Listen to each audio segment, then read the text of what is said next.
La matinale de Radio Classique avec David Abiker. Stéphane, votre invité, c'est le directeur de la rédaction du magazine Investir. Bonjour François Monnier. Bonjour Stéphane. Bienvenue sur Radio Classique. L'inquiétude des marchés financiers se traduit en chiffres.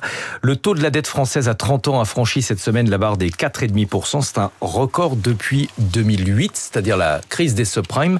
La France est en première ligne, mais ça ne concerne pas que la France. Exactement, on a des taux longs qui ont tendance à monter un petit peu partout. Et vous l'avez dit, le taux à 30 ans de la dette française a frôlé les 4,50 alors qu'on était à 3,70 il y a à peine au début de l'année.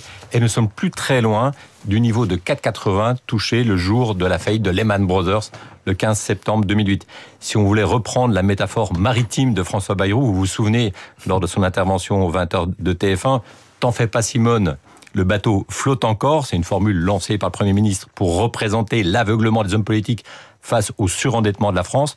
Je dirais que si on garde cette métaphore maritime, eh bien, le bateau flotte encore, la coque est certes percée et l'eau rentre, mais c'est nouveau, les vagues, elles, sont de plus en plus hautes.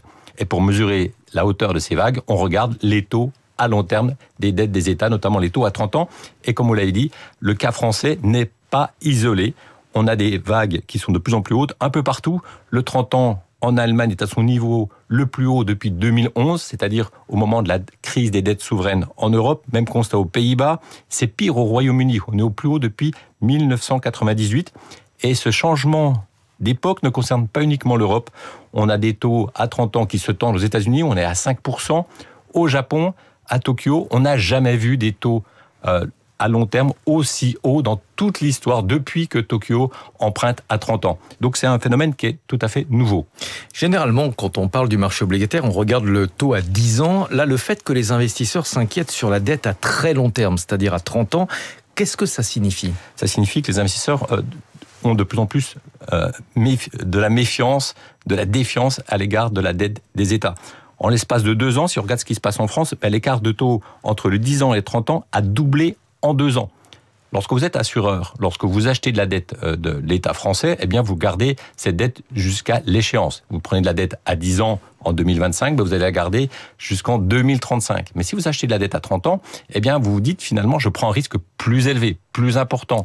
On ne sait pas exactement quel sera le visage de la France dans 30 ans. Vous êtes en train de me dire que ceux qui souscrivent aujourd'hui à de la dette française se disent dans 10 ans je serai probablement remboursé. Dans 30 ans, je n'en suis plus très sûr. Exactement. Compte tenu du fait que le monde devient de plus en plus incertain et on a des finances qui deviennent vraiment chaotiques.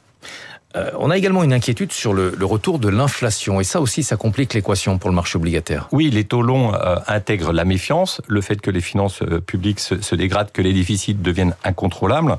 Et à cela s'ajoute le fait que dans les marchés, on se dit qu'on rentre peut-être à nouveau dans un cycle inflationniste. Et il y a plusieurs raisons qui militent pour le fait qu'on ait une inflation plus durable, plus persistante, plus importante que par le passé. Cette inflation, elle vient d'abord par le choc tarifaire. Donald Trump, en mettant des tarifs, crée quand même à court terme un choc inflationniste. Ça, c'est le premier élément. Le deuxième élément, on a des banques centrales qui ont baissé fortement les taux d'intérêt. On l'a vu avec la Banque centrale européenne. On va le voir ce mois-ci avec la Fed qui va baisser ses taux d'intérêt. Quand vous baissez les taux d'intérêt, c'est pour stimuler l'économie et donc ça crée un petit peu d'inflation. Autre phénomène, eh bien la transition énergétique, ça a un coût. Produire en polluant moins, ça coûte plus cher et ça, bien sûr, ça crée des hausses de prix.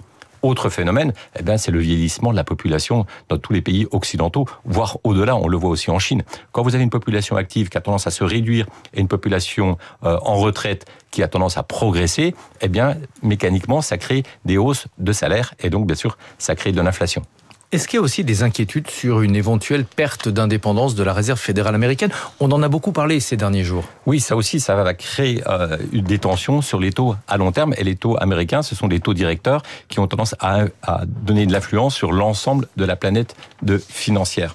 Lorsque Trump dit « je veux prendre le contrôle de la Fed », la Banque centrale américaine, les investisseurs, eux, ils se disent finalement que s'ils parvient, eh bien, ça veut dire que les décisions de la Fed ne vont plus forcément reposer sur des données économiques, des données financières crédibles, mais plutôt sur des décisions politiques plutôt aléatoires. Ouais. Et donc ça crée un choc de confiance, une crise de confiance, et bien ça mérite une rémunération supplémentaire si on achète de la dette américaine. François, vous êtes avec nous tous les vendredis pour décrypter un petit peu ces mécanismes, pas toujours très clairs des marchés financiers pour le grand public. On parle de pontification de la courbe de taux. Qu'est-ce que ça veut dire et surtout à qui est-ce que ça bénéficie ? Une pontification de la courbe des taux, en fait, les investisseurs regardent les taux d'intérêt des dettes sur plusieurs échéances. Et donc on fait une courbe et on regarde l'évolution des taux à court terme, des taux à moyen terme et des taux à long terme. Et là, ce qu'on voit, c'est que les taux à court terme ont tendance à baisser, alors que les taux à long terme ont tendance à monter. Donc on a une pente. Oui. Et ça, quand vous avez une belle pente, comme c'est le cas aujourd'hui, eh bien, il y a un grand gagnant, ce sont les banques. Parce que le métier d'un banquier, c'est un métier assez simple. Vous empruntez à court terme, et donc si les taux à court terme baissent, vous empruntez de moins en moins cher, et vous prêtez aux entreprises, aux ménages, à des taux plus élevés, des taux à long terme, à 10 ans. Et donc mécaniquement, vous gagnez plus d'argent. Bien sûr, ça a une limite. Ouais. Il ne faut pas que la pente devienne trop raide, trop dure, parce qu'à un moment donné, si les taux à long terme deviennent trop élevés, eh bien l'économie, elle cale. Il y a moins de demandes de prêts de la part des entreprises et des ménages. Merci beaucoup François Monnier, directeur de la rédaction du magazine Investir. Investir qui sort dans les kiosques demain. Vous parlerez des valeurs préférées, de vos valeurs préférées à l'international pour les investisseurs qui se méfient un petit peu de la situation en France et qui préfèrent équilibrer leur portefeuille en achetant des valeurs sur d'autres marchés en dehors de l'Europe. David. Merci à tous les deux. Je vous recommande l'interview de Christine Lagarde. Elle était sur Radio Classique en début de semaine. Le podcast est toujours disponible. Christine Lagarde, présidente de la Banque Centrale Européenne. Dans 3 minutes, les coulisses de la politique. François Bayrou prépare un documentaire sur ses derniers jours à Matignon. Marcelo Vesfred nous parlera de ce drôle de tournage. Mais tout de suite, Karine Dijoux pour le bon usage